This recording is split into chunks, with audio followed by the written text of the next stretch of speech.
All right, everyone, get ready, because today we are diving deep into the early days of the internet. Taking a trip down memory lane. Oh, yeah, big time. You know, way back when. Like, I don't even know if you're going to remember this. You all remember. But we are going to be talking about a platform that had it all. You hear me? We're talking photo sharing, video blogs, even audio. And this was before YouTube Instagram even existed. It's true. And for a time, this platform was the place to be online. Like, everybody was on this thing. Really? Okay, so what is this platform? Xanga. Xanga. Okay, that does sound vaguely familiar. I think I maybe saw it on like a BuzzFeed list once of like things only 90s kids remember or something like that. That's exactly it. And that's what makes Xanga so interesting. It's not just this forgotten platform, it's like this time capsule that tells us a lot about how things evolve online. Okay, so like it was a big deal and then poof. Gone.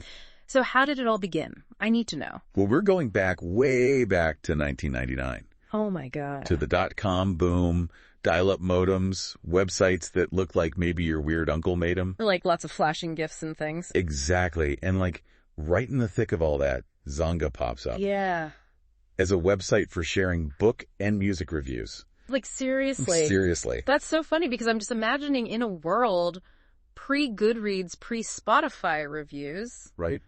That's kind of brilliant. It was a different time. People were just starting to sort of get their feet wet in the online world, and the idea of sharing your personal reviews publicly, that was brand new. Totally. So how did it transform into like this social media behemoth you're telling me it was? Well, they got smart, savvy.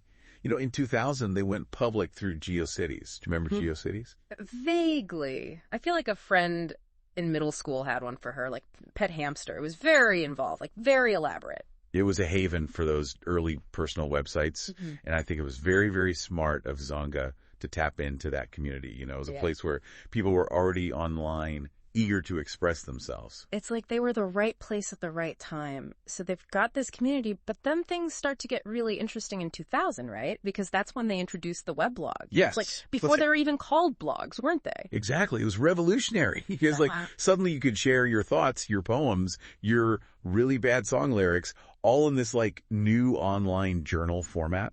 Oh, I can feel the dial-up modem connecting as we speak. Was there like a tear-stained parchment background on these? Like, what were we working with? Oh, you're not far off. Yeah. It really did capture that sort of like early internet aesthetic. Amazing. Okay, so they had these proto-blogs. What came next? Well, they were savvy. They knew that people craved connection.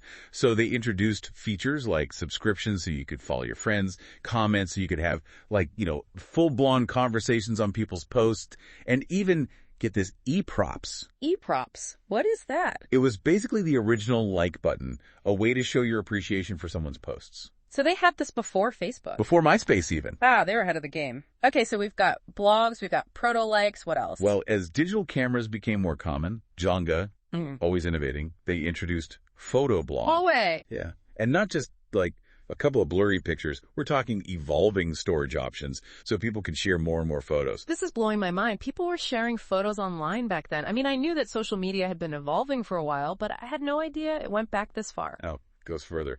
Okay, you ready for this one? Fast forward to 2006. YouTube is barely a thing, and Xanga drops not one, but two bombshells. Video blogging and audio blogging. Hold on. Are you telling me they had video before YouTube and audio? Were they like competing with podcasts before podcasts were even a thing? I know. It's mind-blowing. That's incredible. Were they predicting the future of the internet? Apparently. But it doesn't even stop there.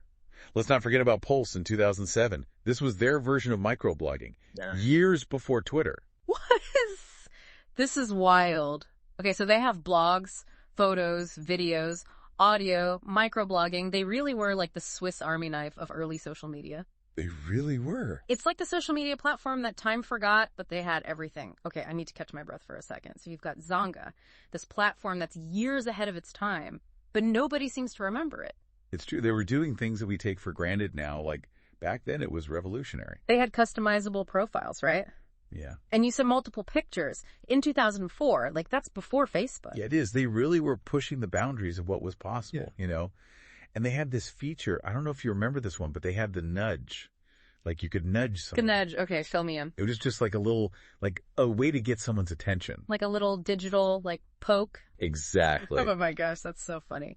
And they had chat forums too. They did, and private messaging. Wow. So, okay, if they were so far ahead of the curve, why is it that they, like, disappeared? Yeah, that is the million-dollar question. Yeah. There's no easy answer, but I think there are a few factors that contributed to Xanga's decline. Okay, lay it on me. What happened? What took them down? Well, I think the rise of MySpace definitely played a role. MySpace. Oh, is it Tom? Did Tom take them down? Maybe. No, but in all seriousness, MySpace really emerged as this music-centric platform, and it attracted a very different crowd than Xanga did. Right. And then, of course, there's Facebook. Right. Facebook came in with its clean interface, its focus on connecting with friends and family, and it really just dominated the social media landscape. So sleek, so easy to use, not clunky at all. Unlike some other websites we might mention, but we won't. Exactly. So maybe Xanga just got a little too complicated. It's possible. As they added all of these features, the interface became a little bit clunky, a little bit harder to navigate. And this was a time when, people were still getting used to the internet. Simplicity was really important. Right, totally. Less is more. Keep it simple. Stupid, as they say. So too many buttons, not enough clarity. Maybe they spread themselves too thin. Anything else? It's hard to say for sure, but you also have to consider just the changing nature of social media. What's popular one day can be old news the next. And it's possible that Xanga simply didn't adapt quickly enough to how people were using social media. Tastes change, trends change, and maybe they just missed the boat. Yeah, like trying to bring back, like bell bottoms in the 2020s. Like, they had their time, but it's over. Exactly. And speaking of things that have had their time, did you know that in 2013, they actually tried to crowdfund a relaunch? Like Xanga 2.0. Really? How'd that go? Not well. They were trying to raise, get this, $60,000. And they only managed to raise $5,505. Oh, that's rough. Oof. The world just wasn't ready for Xanga to come back. Apparently not. So here we have this platform that was so ahead of its time. They had the features that we use today. They had the vision, but they just, couldn't quite make it work. It makes you wonder, what can we learn from Xanga's story? That's a great question. What do you think we can learn? So we've got this platform Xanga, a pioneer that blazed a trail with features we literally use every single day. But it ultimately faded into obscurity. So, why do you think their story matters? Well, it's a story that I think should make us think about the nature of innovation. Okay. And how it's often, cyclical. Xanga was doing things years ahead of its time, but without the right ingredients at the right moment. It couldn't quite stick. They couldn't make it stick the landing. Yeah. So even if you have, all the right features, timing is everything. Timing is everything. It's about innovation, but also execution, adaptability, maybe a little bit of luck sprinkled in. A little bit of pixie dust never hurt anybody. Exactly. And maybe knowing when to, pivot, and adapt to the changing, tides of the digital world. I mean, the digital landscape changes so quickly. Faster than a teenager can, change their mind about what their favorite song is. Oh, yeah, absolutely. What do you think, though, that Xanga's, rise and fall tells us about, the future of our own online experiences? Are we all just going to be, digital dinosaurs at some point, reminiscing about, I don't know, whatever the latest app is? Well, it's a sobering thought, isn't it? I mean, today's cutting-edge app. It could be gone tomorrow. Yeah. Could be a thing of the past. Makes you wonder, what is going to be the next Xanga? Right. What are we using right now that our kids are going to think is, completely archaic? Yeah, and look back on and be like, oh, you are on that.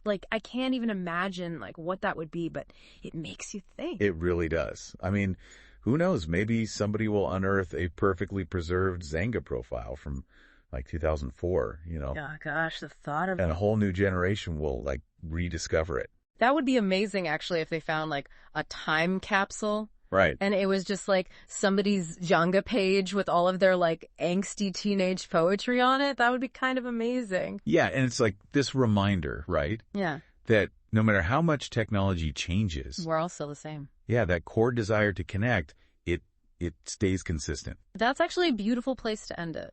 I think so. I think so, too. Well, on that note, dear listener, we are going to leave you with one final thought. Okay. What will your digital legacy be? So think about that as you craft that next post or you send out that tweet, maybe even write a blog post, who knows. But until next time, Happy scrolling. Happy scrolling, everybody.